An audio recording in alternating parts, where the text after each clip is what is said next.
Hi, everybody, and welcome to another episode of Ask Alan Anything, where we talk about publishing of books and marketing of those books. There's a lot of conversation constantly going on. A lot of things are changing all the time, so we're going to go over a couple items today. One of them is going to be specifically about book covers and or the format of the inside of the book and stuff. But let's focus in on the book covers to begin with. When you are doing your research, and I've mentioned this in previous episodes as well, you should be doing full research about the genre you're working in. In other words, you're looking at the books that are already out there, especially the ones that are selling really well. Of course, you want the quality of your writing to be just as good as theirs, if not better. But you're looking at the covers. What are the cover colors? What are the cover designs? How is it laid out? How is it, the fonts being used? Look at all the various types related to your genre specifically. That's what's important, because you want to make sure that you stay within that genre concept. In other words, you don't want something for a romance that looks like a murder mystery. You don't want something that is for a historical book for sci-fi. Well, there may be a little overlay on that, but in general terms, you don't. So you need to make sure you're looking at what you have, what you're trying to present, the genre and all that stuff, and make sure it fits. And that also goes for the inside of the book, and we'll talk about that again a little later. So again, you're looking at the colors, you're looking at the styles. And as you're writing the story, hopefully you've received a concept idea of what you're trying to achieve through the cover design. In other words, is the cover representing your story? Okay. Through the writing process, like I said, hopefully you've gotten some ideas, you've written them down, or you've outlined them, or you've drawn them out on yourself if you have some artistic flair to you. Those are going to be important, because when you actually hire somebody to do the job, you're going to need to communicate with them and make sure you fully give them the understanding and the logic and the concept of what you're trying to do. So that's really important. I'm going to mention this again. Communication with whoever you hire to do the graphic design. Now, there are tons of graphic designers out there. There are websites specifically designed for these graphic artists to do book covers. There are also ones that you can buy canned products. Don't do that. Because you don't want your book cover to look like everybody else. So to that point, don't publish on Amazon. Amazon CreateSpace, they were all the canned products, and everybody knew it was a canned product and therefore probably not worth buying. You automatically lost out on possible sales and stuff. So you want to hire a graphic artist that knows what they're doing. Again, there's websites that are specifically designed for this, so do a search. You can also use Fiverr. I personally have used Fiverr a couple of times. I've also used professional graphic artists to create different things. You can see the book covers behind me for those different items. And I'll also put up a couple that I'll talk about in a moment on the edited version of this, so that you can see what it looks like. You want to make sure that they're used to your genre. Just like an editor is used to the genre for the editing purpose, you want that cover graphic artist to be just the same way. They can do a whole bunch of different types of covers, but if they have a specialty, yeah, you may pay a little more, but you're going to get more in line with what you want, especially for your genre and stuff. So again, consider that as you're looking at all these different graphic artists. Now, as I mentioned, communication is so critical. Give them the idea that you're looking for if you have an idea. If you don't have an idea, then give them the synopsis. Let them work from the synopsis to come up with a couple of designs. The other thing when you're working with a graphic artist is make sure you've agreed in the contract to have revisions done. And you can have 2, 3, 4 revisions. You may need to do 6 to 10 revisions. But whatever the limit is, make sure there's something in there, more than at least 3 revisions, at least 3. You probably might want to try to get 4 or 5 in that contract, but have that available to you, okay? If you go beyond what is in the contract, you're going to have to pay extra and stuff, and that's where communication comes back into play. So you not only have to communicate really well with them on what you're wanting, but they need to also communicate back to you on why they may not be providing that, or what their suggestions might be to help improve upon that. Again, the communication goes back and forth. So make sure you have that and you're working with that, okay? So when you've set up your agreement with your graphic artist, that one, it's within a price range, of course, you can afford. They have experience. If they don't have experience and they're wanting to get the experience and they're using you for that, then you should be getting a better price.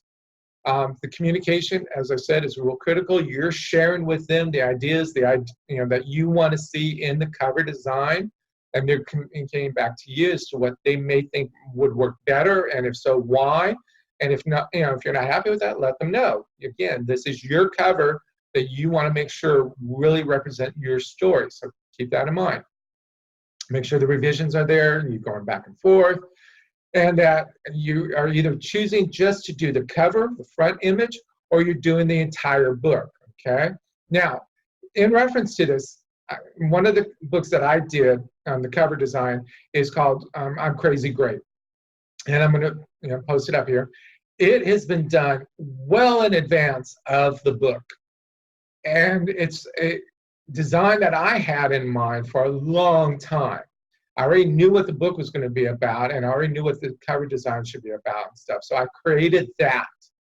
And so I've been using that cover design, a front image, for my promotion of the book. Even though I'm still going through the process of finishing the book and writing it, going through the editing, all that stuff, I wanted to make sure it's out there and starting to build interest and excitement. And that also can be a negative, so keep that in mind. If it's too far out in advance, you may get people excited about you and talking about it, but because it's so far out in advance, they'll lose interest in the book, and then you've lost potential sales. So keep that in mind. You want a really ideal situation is to have the cover design 6 months before the publication date, so you're using it in your marketing materials and things of that nature, okay? Now, the other book cover that I'm displaying is called the Author's Revolution Workbook. Now, this is a two-part book. One is the actual Author's Revolution, helping authors better understand what they're trying to achieve, earn more money, et cetera, et cetera, et cetera. And the other one's the workbook, which has a lot of tips and tools in it to help the authors, succeed. So the Author's Revolution, as you can tell, is an image of uprising, of a revolution. And they have pins in their hands to reinforce the author, the writer's aspect. So that is perfect for what my book is about, both the workbook and the actual book. And as I mentioned, I'm Crazy Great is perfect for that book as well, because it shows the delusions and craziness and excitement and greatness all combined together and stuff. So both of those work well. And as you can see, the short stories behind me for students and other things, again, things that work for what the stories are about is what we try to achieve here, okay? So as you're going through everything, again, remembering, to communicate really well, make sure you have the revisions included in the contract. Don't pay everything up front. With Fiverr, you have to, but usually that's pretty low cost. So that's not a huge issue. But if you're going through a standard agreement or a standard graphic artist, you're going to be paying between probably $250 to $1,000. So you definitely don't want to be paying all that up front. You want to pay it out over time as you're progressing through the process of getting the final cover. What kind of agreements do you have as far as guarantees? In other words, if you're unable to communicate well and you're halfway through it, you're not going to get a cover you want, so you should get some of your refund, money back. Or if not, at least you haven't paid all of it out, so you're not totally losing when you have to switch over. So keep those things into consideration. It's really important. Finally, the last thing to consider about the graphic artist that you're looking at, what other work can they do? And in other words, can they create your marketing materials, your signs, your banners, your tablecloths, or your bookmarks, or anything related to promoting the book? Can they do those things on top of doing the cover? That would be great if they can.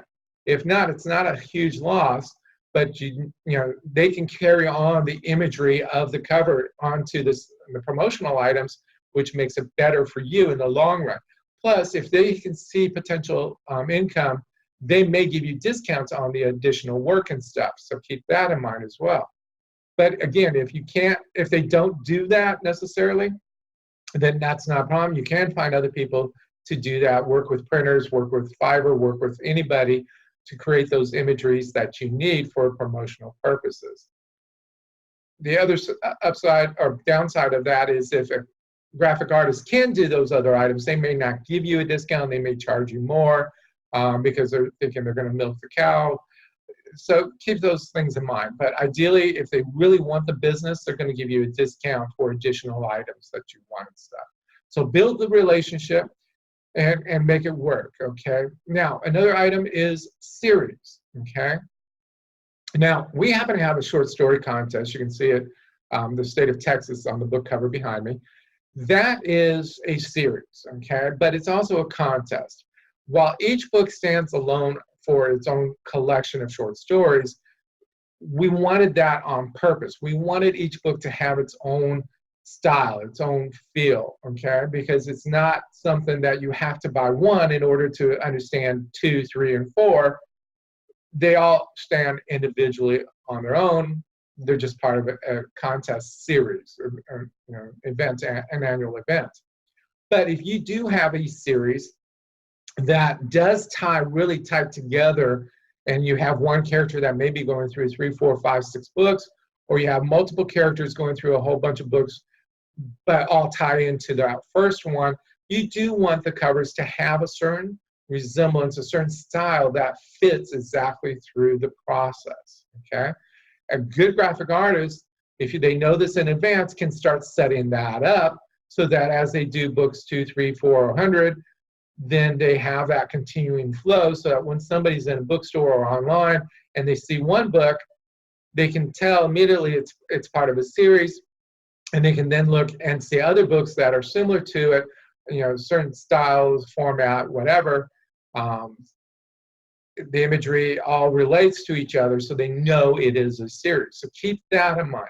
Now, if by chance you do happen to create the first book, you're not thinking about doing a series, but you do end up doing a series, you can always go back and republish the book with a new cover to fit the story or the cover designs all the way through.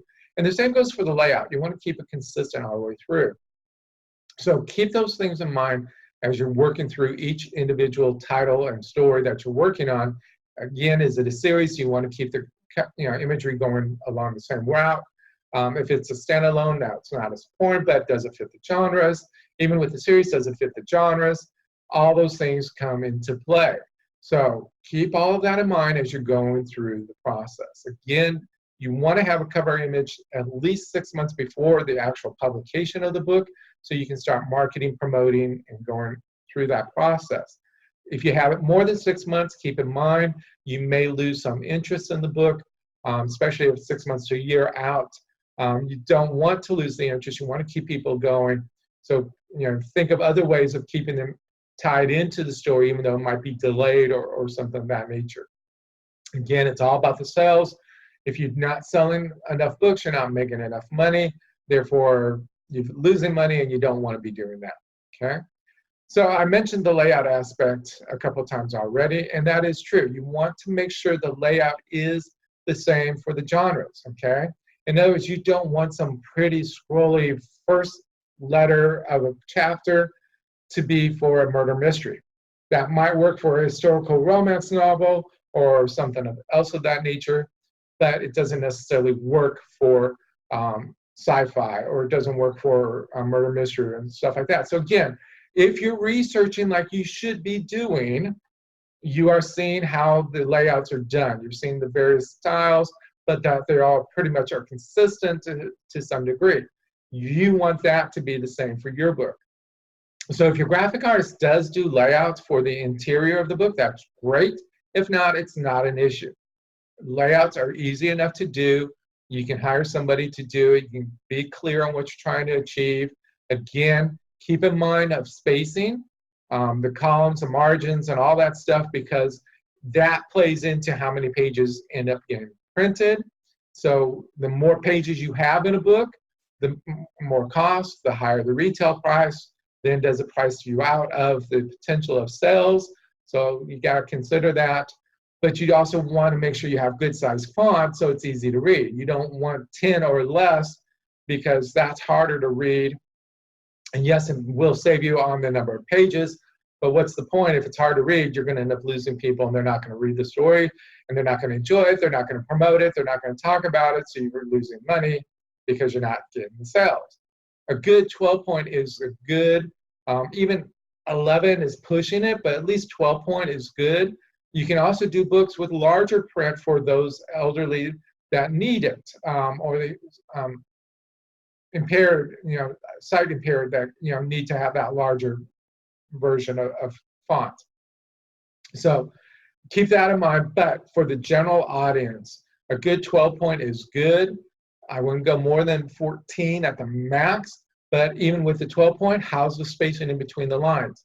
Is it all cluttered together so there's barely any spacing? Again, that makes it harder to read and follow along. But you also don't want 2 lines of spacing in between the lines of text, because again, that fills up too much space and therefore too many pages, which brings into the cost issue and stuff like that. So look at the genres, look at how they're styled, both the covers as well as the layouts, and make sure you're in line with that, okay? I keep saying this again and again and again. Research, research, research is so important, especially if it's a new genre that you've not been in before or not read too much of. Look at it. If you've read a lot of those genres, great, you have a better sense of what's going on and you can work with it. But still, look at the latest information that's out there. Keep up to date on changes that are happening in the big publishing world and stuff. Research, research, research. Okay? Research the websites that you're going to for your graphic artists, research the graphic artists, research, the samples, look at the samples that they provide, then try to find them out online. How are the sales, are they looking good compared to everybody else's and stuff like that. It's time consuming. I know, I get that. But if you don't do it right in the beginning, you're going to fall flat on your face and you have to fix it, which costs you more money. And trust me, I've been there. I understand that. I've done it. I continue to do it on certain things, and I'm trying to get better at it. But the reality is I'm learning from those, and I'm helping you to stay one step ahead so you're not having to go that route as well, okay? So I had mentioned earlier about short stories. Again, those 2 copies behind us. We have an annual short story contest that we just wrapped up, and we just notified the winners of it. So we're going through the process of getting the books ready. I'll put the covers up on the screen so you can see the different styles and stuff like that. The reason I'm bringing this up is because short stories are great marketing tools, especially for new authors who are not sure if they really want to get into writing a full manuscript and stuff. They're not sure if their quality is good. Now, in our particular one, we use librarians as judges. And this is really great because it gives the librarians a taste of new talent that's out there, so they can research the talent and see what other books they have to determine if they want to order it for their particular library or not. So that's positive. Plus, because of who they are and they've gone through enough schooling, enough education for those positions, in most cases, not all, but most cases, they have a better sense of the style of writings and stuff. And they love to read, so they have a better sense of how it's going with other stories. So we get feedback from them on most cases, which helps then the author better understand how they are doing on their quality of work and stuff. We also have a very high score that they have to reach in order to be qualified as a winner in their genre and stuff. So that's also important. A lot of other places don't do those things. So you need to look at that when you sign up to do a contest, a short story contest. Yes, if you win, you should be put in an anthology. You should be given free copies. But, excuse me, the feedback. Are you getting feedback from the judges? That's just critical, okay? Are you getting feedback from the contest as far as your scores and stuff, if they have certain scores and stuff like that?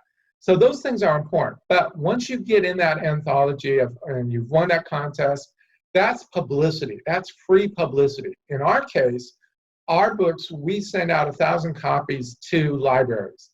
We donate it. So that's potential to get into libraries that that author may not already be in. And again, it gives opportunities for librarians to learn about you. It gives opportunities for readers to learn about you and find your other books and request those be put into the libraries, or they go out and buy them. And there are a lot of people who go to libraries to find new authors before they actually buy the books and stuff. So those are good, valuable things. So definitely consider doing short story contests.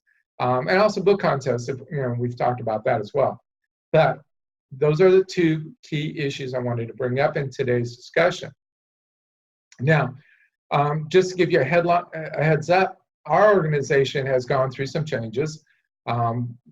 We've lowered our membership rate down because we see a recession on its way.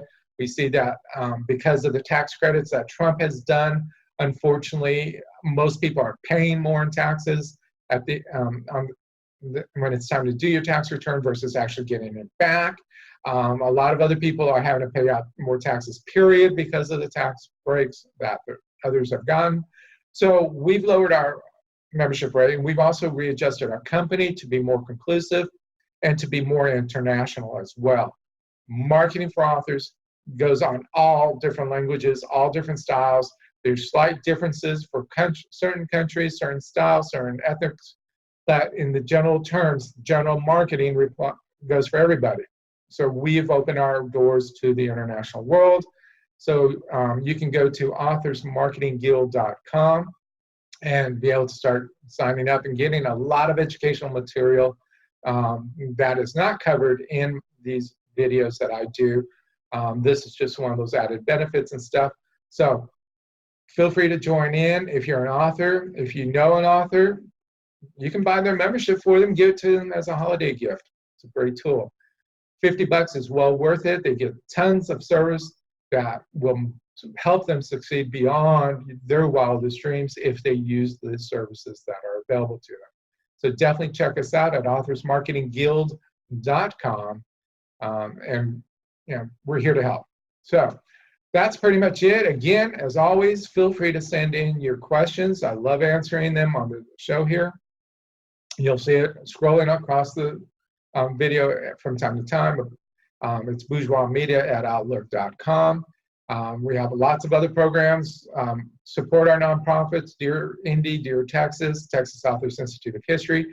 Those are programs that help inspire more reading, more writing, save the history of authors and stuff of that nature. So we love it. We appreciate it. Thank you very much for watching. Have a good day.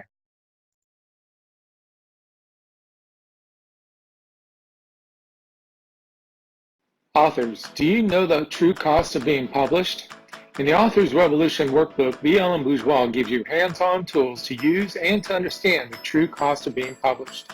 He will also give you information about low-cost or free programs that are designed to help you market your book. B.L. and Bourgeois has been helping hundreds of authors since 2011, educating them on how to better market and sell their books. Buy the Authors Revolution Workbook exclusively at indielector.store